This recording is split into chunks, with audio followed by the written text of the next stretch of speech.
Good evening, everyone. Welcome to another Unplugged Live. I'm just waiting for my colleagues to join, and we are going to start shortly.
Well, meanwhile, thank you for everybody who's watching. I'm waiting over here for Sérgio to join me.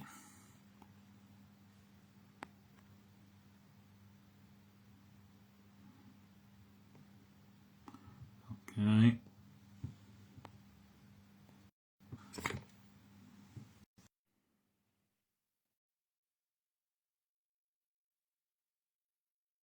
We've been facing a few technical issues, but I think we have Sérgio. Good evening.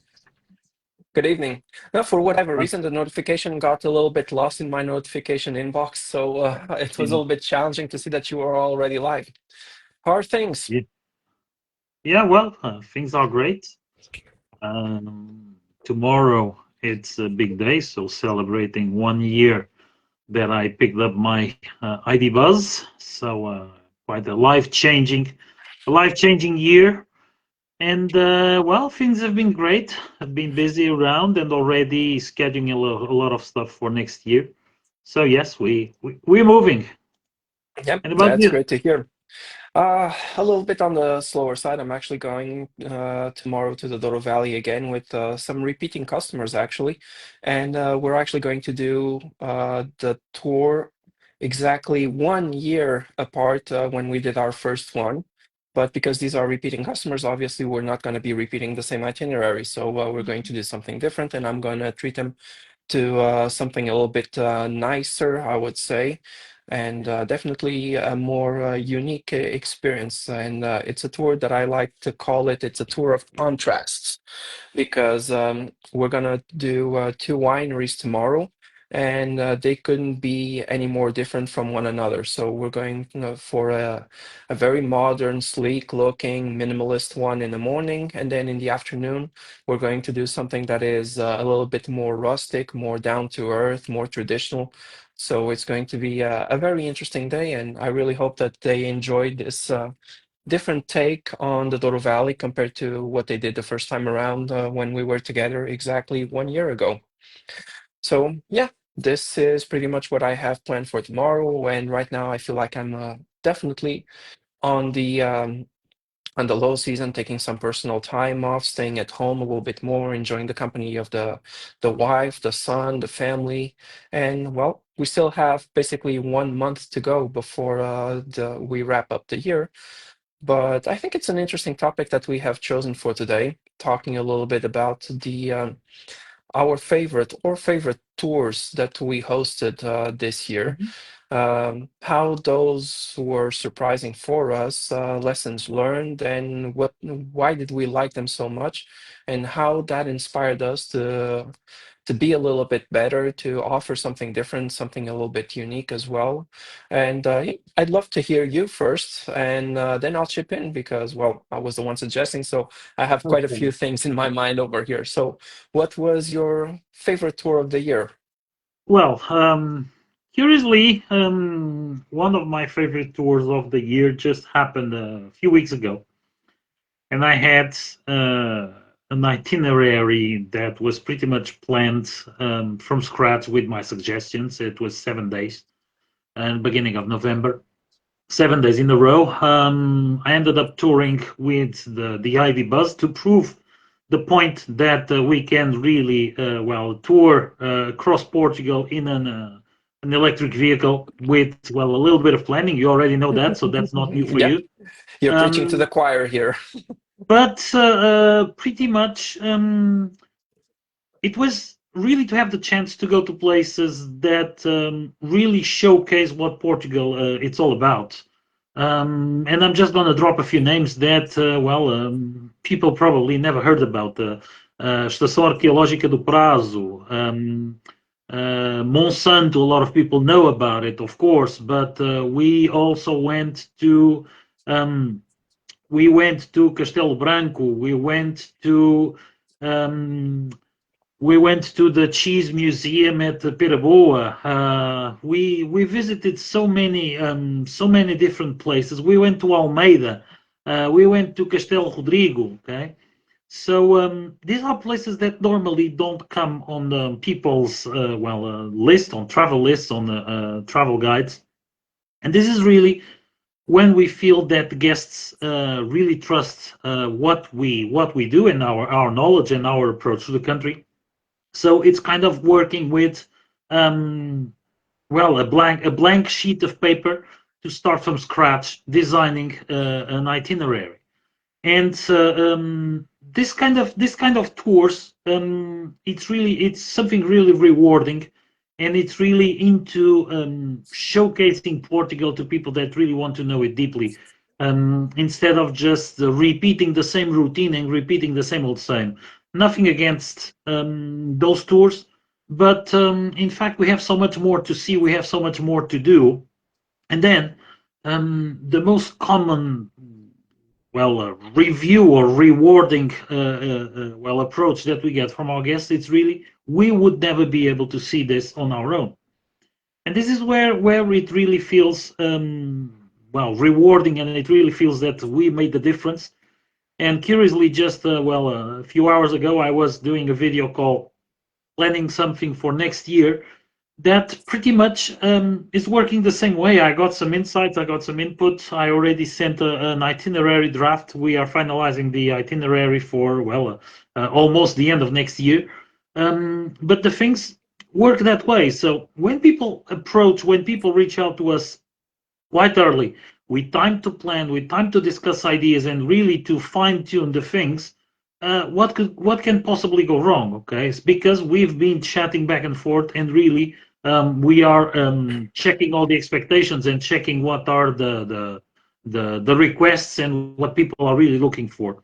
So it's really about the planning of the tour to provide the best possible experience that we really end up making total difference. So yes, this was one of the most rewarding tours I've had this year. Was not just 1 day, but of course it allowed me to go to some very unique places, and then we have the chance to be in some of those unique places and by coincidence meet locals that are really proud to show what they have to share, what they have to know, or what they know about their story, the country, and so on.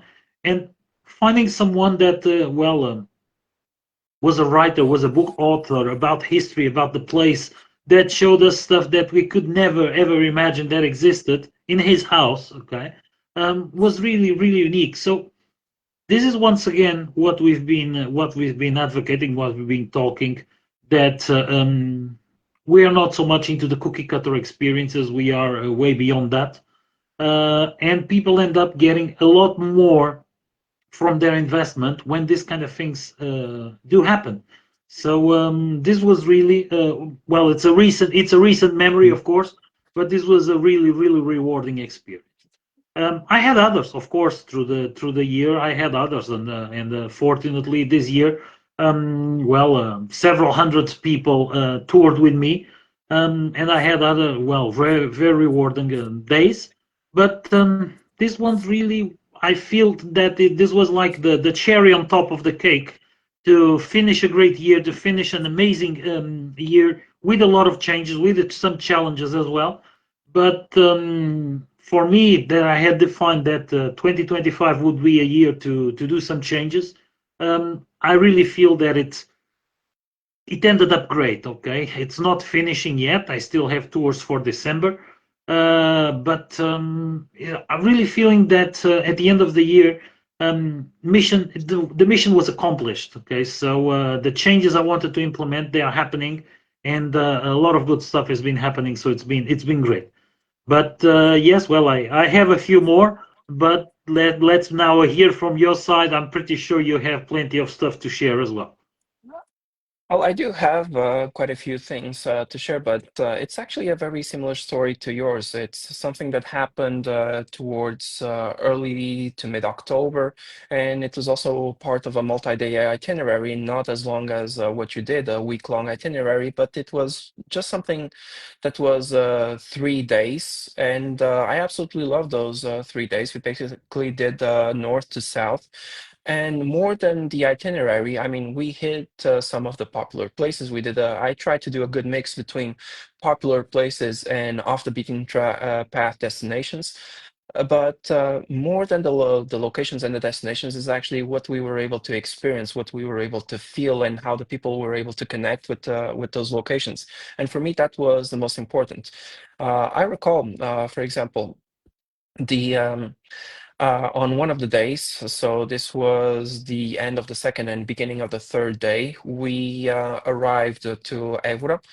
The guests, we had dinner at a basically a mom and pop's location, and this is the good thing about having a some family that also works in tourism and hosting, and they have accommodations in Évora. So we actually stayed over at their place, at my uncle's place, and it was an amazing experience because it was a family house, and they could feel how people live, how they enjoy the space, what the region has to offer, and it was very interesting because actually the house was just for ourselves. My uncle and my aunt, they actually weren't there, and having the guests just saying that it was lovely, that it was charming, it was super cozy. And the next day after breakfast was done, they even helped me put the dishes to the in the sink and in the dishwasher and whatnot. That was amazing, and they felt very relaxed, very tranquil, very privileged to be able to stay at a family house instead of a hotel or something like that. And it was a change of pace,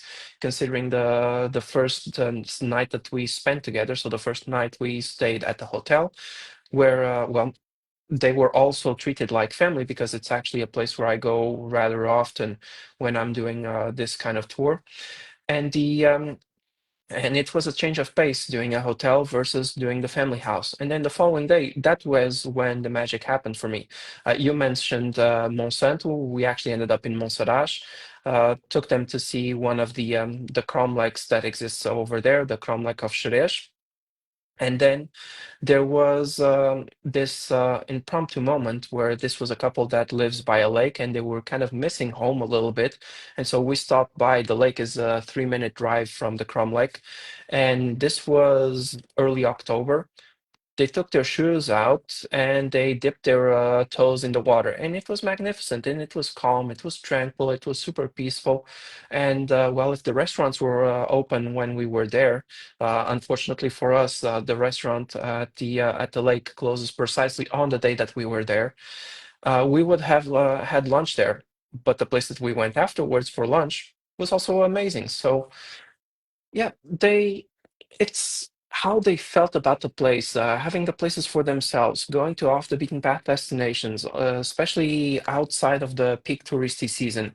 And this was something that, as you mentioned before with your guests, we had time to plan. We planned well in advance.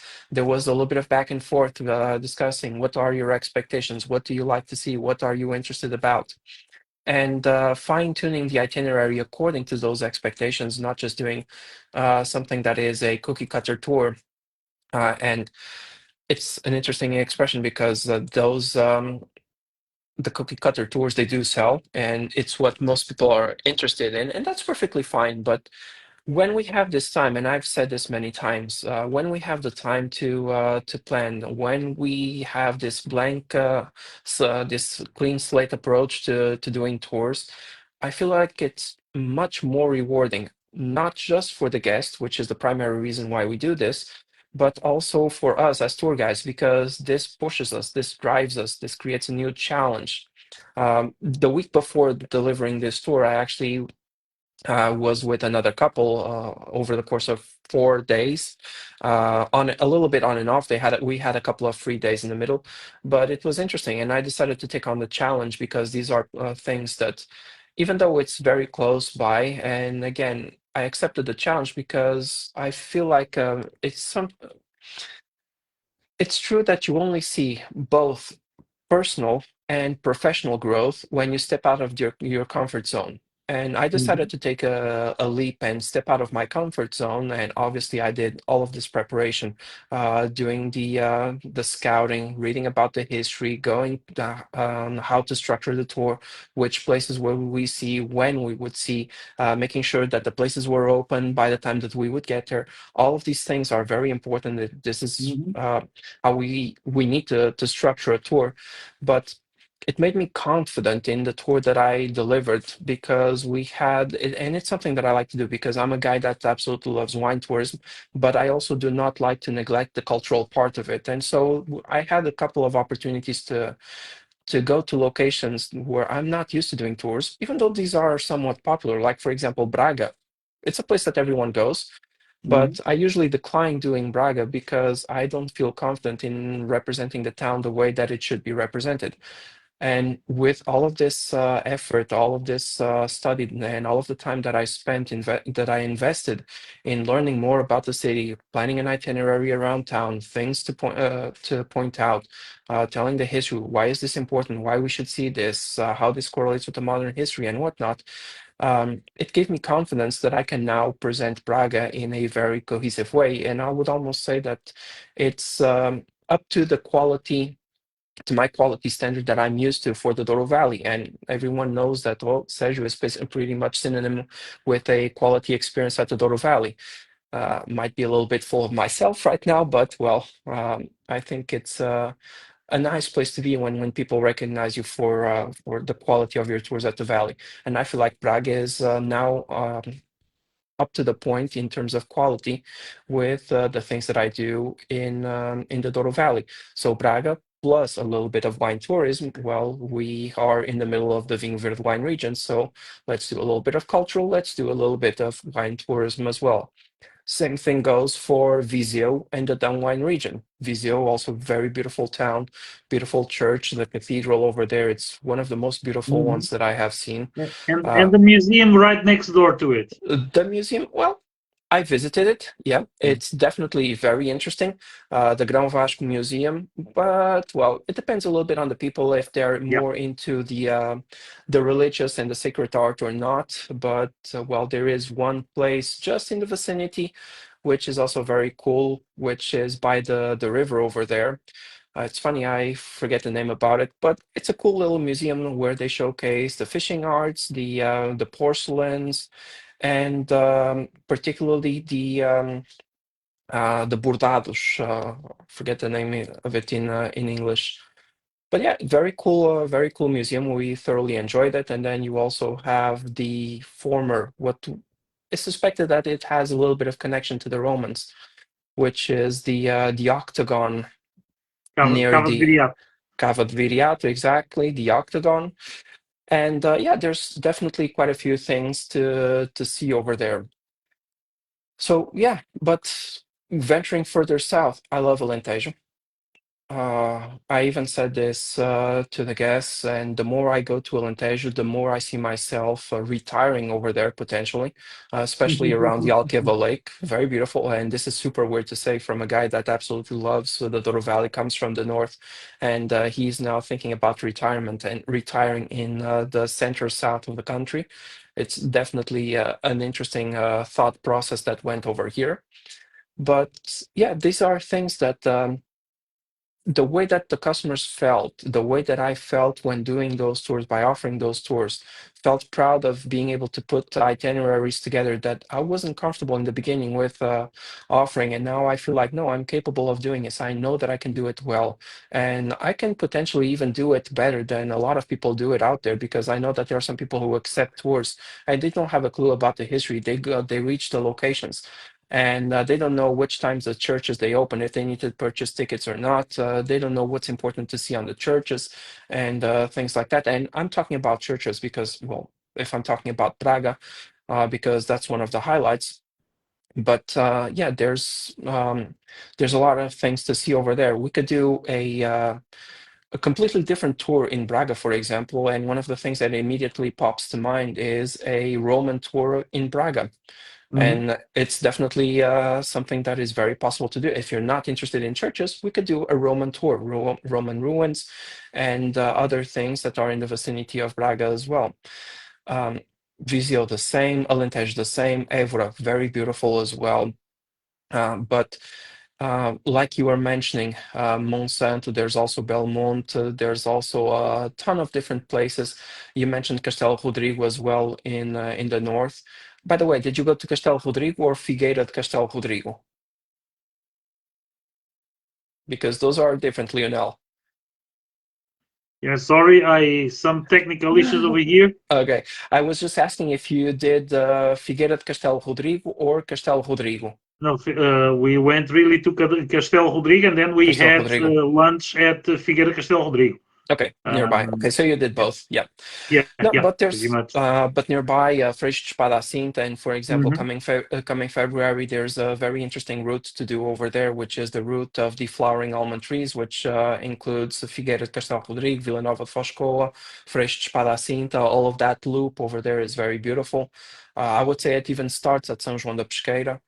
But yeah, Hmm. this is actually something that I'm really happy with. I like to explore the inner portion of the country, getting a little bit away from the beaten path, the coastal route, because it's a completely different country that not a whole lot of people know how to do. For example, I just seen Vitor Pais over here mentioning Surtelha, also very beautiful, Hmm. and plenty of things to do. So the blank canvas approach, it's the best one. It gives us the opportunity, and it gets our gears turning in regards to what can we do next, what can we do better, uh, how can we improve ourselves. And so because of this, I'm now considering offering quite a few different tours, like for example, the Braga and Vinho Verde, or even doing, for example, the one from Viseu plus down. And Hmm. I can also do things like, for example, Vinho Verde plus the Douro Valley, two wine regions in a single day. So for And people if who you want to add some history over there, you have plenty of places to go, and absolutely, I'm just gonna go through, well, throw a few names. You can go to, well, Tarouca, Salceda, Zucanha, all those places that are right in the heart of that wine region you're mentioning, yeah, and just amazing. that's already what's it called? Tavora Varosa. Yeah, yeah, but you can really include those places, and you are just, well, in an awesome setting to offer once again the mix of history No, it's amazing, and there's so and much wine. to see, so much to do. There's the possibility to do, for example, a Roman tour of the Douro Valley. There's a possibility to do a Jewish tour of the Douro Valley. Hmm. So there's a lot of options, a lot of opportunities. People just need to know that these things exist. We need to put the word out there, and I'm sure that there's definitely a lot of interest for this kind of tourism because we've been hearing. Well, you probably have been hearing it more for longer than I have, but I've already started doing tours 8 years ago. And it's almost been a decade, much longer for you, I imagine, Lionel. But we've always heard this thing, and this is the kind of like the cliche sentence. Douro Valley is all about the wine, No, it's and not. I just mentioned over here. three examples where we can do something at the Douro Valley, and I'm not even talking about wine. Hmm. So yeah. And then you have you have the other cliche that I've been well hearing and fighting against, that to come to Portugal and to know about wines, it's only the Douro Valley. And well, I live 15 minutes away from gold medalist wineries. So even probably even closer to me. Okay, but yes, I'm just saying 15 minutes away. I have several wineries that won world award medals, gold medals with their wines, and I'm 20 minutes away from Lisbon. So this is pretty much well the reality that we need to spread the word about. And a lot of people come with so many preset ideas that well we really need to stand out by offering different approaches, even that it includes part of what they really wanted to have. And the Douro Valley, it's, as I usually say, one of the places that you cannot miss. The landscape, it's impressive. The pictures don't make justice to it, but not everybody is a wine lover. So you can go to the Douro Valley Yeah. and do totally different things. Uh, so this is really well a very interesting approach. Well, meanwhile, we were trying to add Gabriel over here, as it seems he's been having a few technical issues over there. But let me just check what he's writing over here. There's so much to Hmm. uncover in our beautiful country. Over the past 10 years, I've continued adding more and more places to share my guests, but only after truly getting to know them myself. Yeah, exactly. This is really interesting. Okay, and well, I'm sorry that I cut you a little bit, Sergio. No, no, no. I was pretty much done. I mean, I could go on and Okay, on and on, but okay. we Oh only have yeah, 30 minutes and we're not even adding Gabriel today. So yeah, but I'm gonna tell you here, well, a few stories. Uh, I've been doing this for a while on the private tours, really well, technically since 2014 at full time. And I've seen so many different things. I've done a lot of different tours, but planning, it's the most important thing. Okay. And I was the one that I was getting very often, well, an assignment for a tour, like a 7 or 10 day tour with the same guests, not well, when I was not still having my company, but working for other companies. And quite often I would go on my own on a weekend or on the day off, whatever, as an excuse to go somewhere to do research, okay? To do, well, some background checks on some places, to do, well, checks of, okay, where's the ticket office? Where's the entrance? Where is the,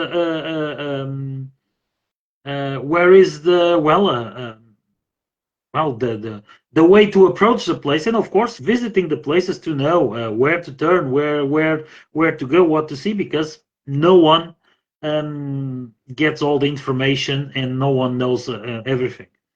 And I remember once, okay, having a tour, and it was 16 days in a row, and in the middle, I realized, well, the day before, I realized that my guests had something scheduled for a day on tour.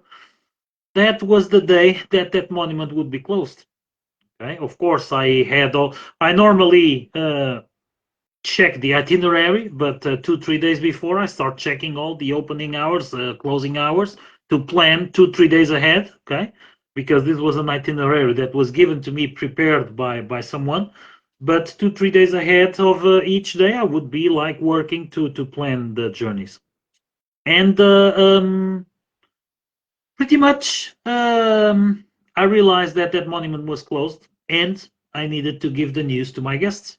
And pretty much, the guest was a little bit well disappointed, because he was really looking forward to visit that place. And I just told him this: okay, we have a very long journey to do, and I'm talking about doing probably some 500 kilometers that day with two important stops on the way. Okay, we're talking about stopping in Coimbra and Tomar.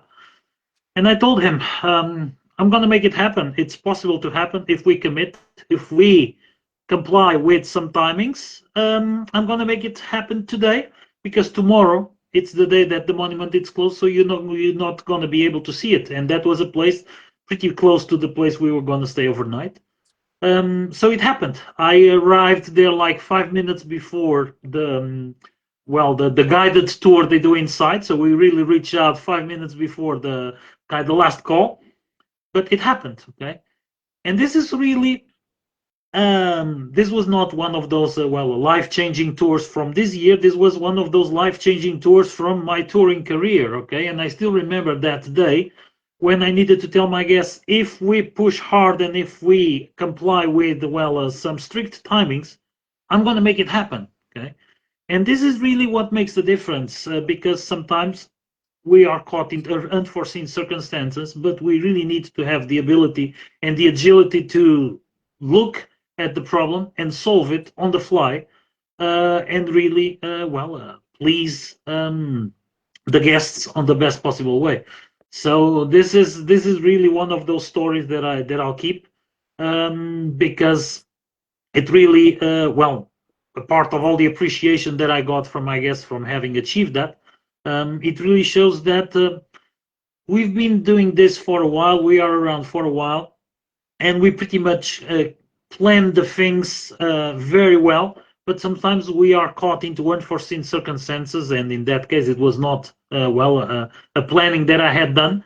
I was just doing like double check a few days before on the planning of someone else, and I needed to adapt and adjust. So we really make sometimes this difference by knowing the field so well. And yes, that is one of those days to remember. So and it was uh, several years ago, but it's still one of those days to remember. Well, It's either that or padding enough time for the unforeseen circumstances during your tours. I always mhm, remember this, and I don't want to be the guide from that company that gets caught in a delayed situation and then he has to rush through the rest of the day. I always remember going to, my favorite place for lunch. It's a secret to no one by this point. So I usually like to go to Ventusville for my Douro Valley tours lunch. And I always remember arriving over there, and they know that I'm having my guests sitting down at the table at 1 p.m. sharp. So usually they know that I'm like clockwork. And even if I'm 5 minutes late, the guys are usually like, "Is everything okay? Because you arrived here 5 minutes late." And sometimes it's just a matter of, well, we just took a little bit longer to take a few pictures over there before getting to the restaurant, or we stopped along the way because, well, it's cherry season, and now the cherry trees, they have the cherries, and we stopped by and we picked a couple of them, and we had a sort of a starter with cherries. mhm, A nice example. But I always remember arriving to the restaurant, and then there's other guys from other companies who arrive over there. Well, I need my guests to be ready in 45 minutes because we got delayed at our first tasting. It was supposed to last for an hour and a half, and we were there for 2.5 hours. And we have the boat scheduled for this time. So if we don't make lunch in 45 minutes, we're not going to make it. Lunch at Ventusil never takes 45 minutes, I'm sorry to say. I usually yeah, tell people that I have 2 full hours over there, at the very least. If and sometimes I even pad in an extra 30 to 45 minutes before we need to leave to get to the last place because sometimes yep, Pat Ford knows what we're talking about, pictures along the way and things like that. Yep. You know the drill. But yeah, I don't want to be the guide from that company where the guests take their time at the first place, and then that is going to have a cascading effect through to the rest of the day. So yeah, it takes good planning. It takes knowing the places, and preparation is half of the equation because the other half has to do with how do you prepare for the contingencies. What are your guests going to be like? Do they have some unforeseen circumstance where, for example, you have to either slow down a little bit because they have mobility issues, or are you going to need to change the dishes because they have dietary restrictions that they didn't inform you? things like that. Unforeseen situations will happen, and monuments being closed, estates being closed, things like that. Like, fortunately for me, I'm in very good terms with the estates at the valley, and they will always let me know if a schedule works or doesn't work, if it's preferable to go in the morning or in the afternoon. But and then we can adjust, we can adapt to those circumstances. And oftentimes, people won't even realize that we are using our plan B or plan C when we're doing these things. So, this is also part of a learning process. And I imagine that, well, I've been through all of this with planning tours at the Douro Valley. I imagine that I will be going this with these new itineraries that I will be offering, like the Braga and the Vinho Verde or the Viseu and the Down and many other places that I have in store for next year, which I think are going to be very interesting. They're going to bring added value to the guests, and it's going to be a mix of the something that is familiar, something that they are expecting, but simultaneously a fresh take on those locations and something that I will think will pleasantly surprise people who decide to take on these experiences. But again, this is going to be something that will be sort of a standard offer. If you're watching this and if you're planning your 2025, 2026, well, 2025 is almost over now, but 2026 tour, yeah, if reach out to us and let us know what your interests are. We've been saying this all along. Doesn't matter if you're planning with 6 months in advance, 4 months in advance, 1 year and a half in advance. Um, we're here for you. We want to help you make the best of your Portuguese trip. That's all there is to it. And Mhm. if you have any questions, if you have any doubts, if you've been seeing what others are saying that you should visit and whatnot, ask us. We're here for you. So does Yeah. it's 5 minutes. We don't mind answering these questions. And again, sometimes we even like to have these calls with people, just making sure that they get the best out of their Portuguese experience. And even if they don't book with us, we're very happy to help, knowing that we help them set up for a great journey in Portugal. So that's it. Yeah, it's a fact that we see more and more people with planning issues, and then they need to solve the problems while they are here or pretty close to their travel time. Okay, well, of course, unforeseen circumstances do happen, but in Hmm. fact, you touch a very important point. We are here to help. We are here to help people planning. We are here to really try to make people to have the best journey in Portugal because a lot of them following trends or just following some preset recipes, they end up falling into traps. You touched something very important just a few minutes ago: mobility issues. We get a lot of people with mobility issues, but then they come to and book tours of places that are not mobility friendly. Okay, Sintra is one of them. Uh, or just to give an example, okay, with all the mobility solutions that exist in Sintra, taking an Uber, taking a bus, taking whatever, okay, there are places where people cannot get if they have mobility issues because it will be tough for them, like going down the well of Quinta da Regaleira. You go down the stairs and you don't come back up. So you need, once you start, you need to go all the way down. And a lot of people go there because someone told them you need to go, but no one asked them, okay, do you have any, mobility issue, claustrophobic issue, whatever. And then those people are really not enjoying an experience. And I'm just giving this as an example. So someone that really knows the field and all the nooks and crannies of the place will help with these questions and will help to plan the best journey. Don't just follow the trends, don't just follow the preset recipes, because otherwise you might be caught into some situations that are not pleasant at all. Well, it's definitely a very interesting paradox that we're starting to see right now because there is so much information available online that sometimes people feel even more lost because there is so much information that they don't even know what is trustworthy and what Yeah, isn't. yeah. Well, We are here. People see us. We are real. We are human. We are not AI. And pretty much, we've been doing this for a while. So I think we have something to say about, well, our areas of Yeah. expertise. You more than me in the Douro Valley, me probably better than you in Sintra. But No. each one its own, because we've been around for a while. And this is really where we want people to have a great time and not just to go back home and saying, yeah, we didn't like it so much. By example, just a couple of hours ago, I was reading someone saying, yeah, the Algarve really didn't appeal to us. But the question that I really wanted to ask was, which Algarve did you see? Okay. Yep. So pretty much, what have you seen? Okay. Because, okay, you might have seen a lot and not enjoying. Okay, it's fair enough, but probably people will go back with an impression, with a bad impression, because they just had a bad experience.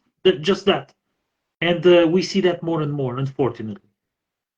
Well, Sergio, we've been way beyond our 30 minutes. Yep. Unfortunately, Gabriel seems to be keeping with his technical issues.